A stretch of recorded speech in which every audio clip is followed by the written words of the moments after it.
Salam alaikum les amateurs, votre débrief dans un instant. D'abord, je tenais à remercier toutes les personnes qui ont regardé ma vidéo d'hier. Voilà, c'était ma première fois. J'ai vu les messages, les likes et les remarques aussi, les critiques. Vraiment, j'ai trop apprécié. Ça se voit que la communauté commence à grandir un peu et j'en suis fier. Nous sommes là pour débriefer tout ce qui se passe à l'Euro et aussi dans le monde du football. C'est ça qui nous amène. Maintenant, place à notre débrief.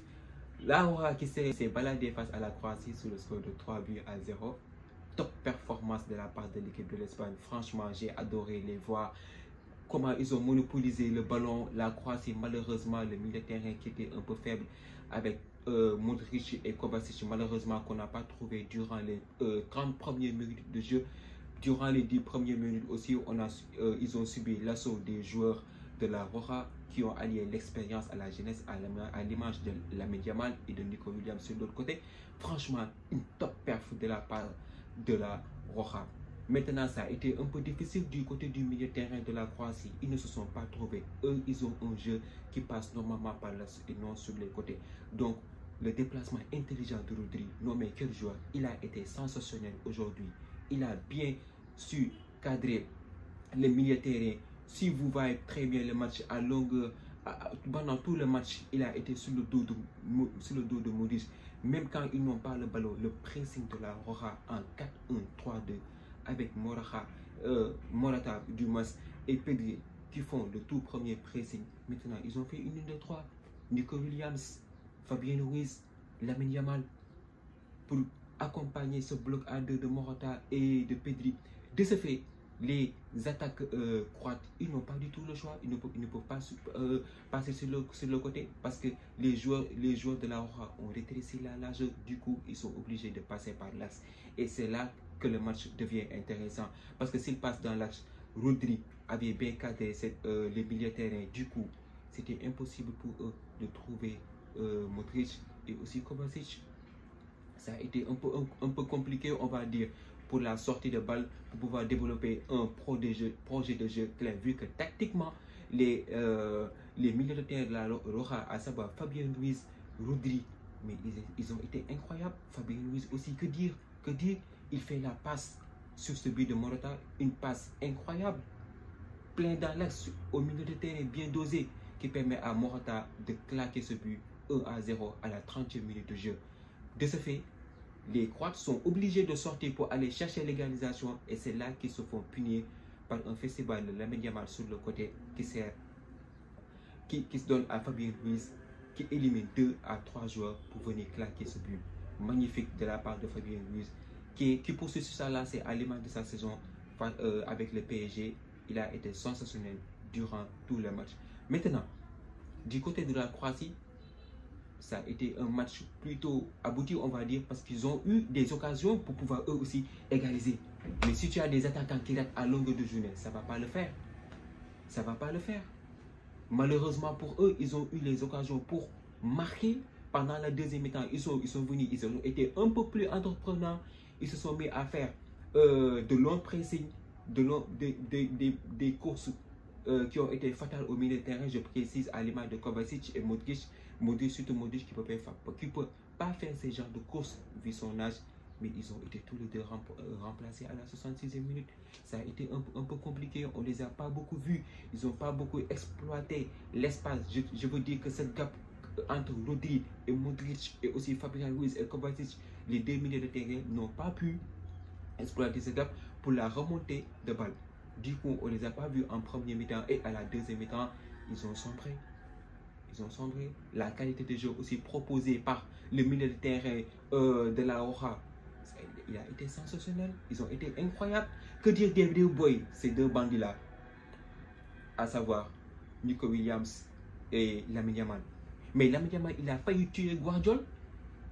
Il a failli tuer Guardiola sur le côté, des accélérations, des coups de rein, des dribbles à l'arrêt. Il a été incroyable. Moi, je comprends pourquoi maintenant, de la fois qu'il a donné ce poste de titulaire indiscutable. Nico Williams aussi de son côté avec des accélérations de balles, surtout sur les contre-attaques. Mais ils ont bloqué les deux latéraux croates. Franchement, pour moi, ils ont bien fait le job. Ils ont été là pour en phase défensive pour aider les latéraux sur leur côté. Ils ont été là aussi pour les contre-attaques et ils ont bien aussi tenu la balle lors des phases offensives. Voilà. Lamine Yamal qui a été passé décisif sur le troisième but de Carvajal sur un superbe centre. Carvajal est venu, il a ajusté le gardien de but avec un plat de pied exceptionnel. Maintenant, je peux dire que voilà, la Roja défensivement, ils ont été aussi au top. Voilà, Nacho et le Normand qui ont fait aussi un excellent match. Même s'il y a sur certaines phases de jeu où ils ont été pris d'avance par les appels de balles des attaquants croates sur le dos de la défense, mais ils ont su gérer. Et aussi, je vais souligner aussi la top performance du gardien espagnol, Unai Simon. Il a été exceptionnel sur le penalty. Voilà, ce nulard-là d'attaquant, il a raté ce petit but d'espoir qui aurait permis à la Croatie encore dit quoi. Parce qu'à ce stade de la compétition, tous les buts, voilà, je veux dire, tous les buts sont importants. Parce qu'il y a le meilleur troisième aussi qui va sortir. Donc voilà, il faut claquer ces buts. Il faut les claquer. Avoir une lieu d'espoir. Maintenant, le deuxième match, la Croatie va jouer un deuxième match qui sera décisif pour lui. Voilà.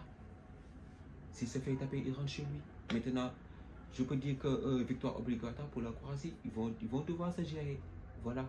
Ils vont devoir trouver les ressources qui leur permettront de mieux appréhender ce match et finir par une victoire. De son côté, la Roja va affronter l'Italie qui va jouer dans une heure de temps. Il va jouer dans une heure de temps. On va voir comment son match va se dérouler face à l'Albanie. La Roja qui va retrouver en deuxième journée l'Italie. Ce sera un super match.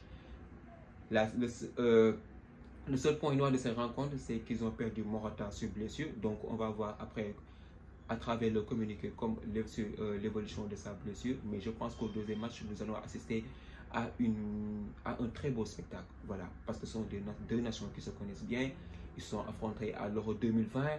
Voilà, on sait tous que l'Italie s'est finalement qualifiée. Donc, on va essayer de voir comment ce match va se dérouler pour savoir qui va sortir premier de ce groupe de la mort. Mais en tout cas, ils ont délivré une top performance aujourd'hui. Voilà. Carvajal aujourd'hui maintenant qui est devenu un serial buteur. Voilà, ils ont fait une très bonne saison avec le Real Madrid. Maintenant, on va essayer de voir comment ça va se passer. Mais tactiquement, ils ont été au rendez-vous aujourd'hui, surtout le milieu de terrain de la Roja. Ils ont été incroyables. Voilà. Pedri, Rodri, Fabien Ruiz, ils ont très bien joué, ils ont très bien combiné. Franchement, j'ai adoré regarder cette équipe espagnole et cette attaque aussi qui est plutôt intéressante. Maintenant, ce sont des jeunes, il faut leur laisser le temps de s'adapter à la compétition. C'est le premier Euro. Après, on va voir ce que ça va donner. Mais du côté de la Croatie, franchement, il va falloir que vous gériez au prochain match. Sinon, vous prenez la porte. Merci, c'est tout pour cette vidéo, la communauté amateur. On se donne rendez-vous pour une nouvelle vidéo. D'ici là, je compte sur vous pour liker, partager et me faire exploser la barre des commentaires. Ciao.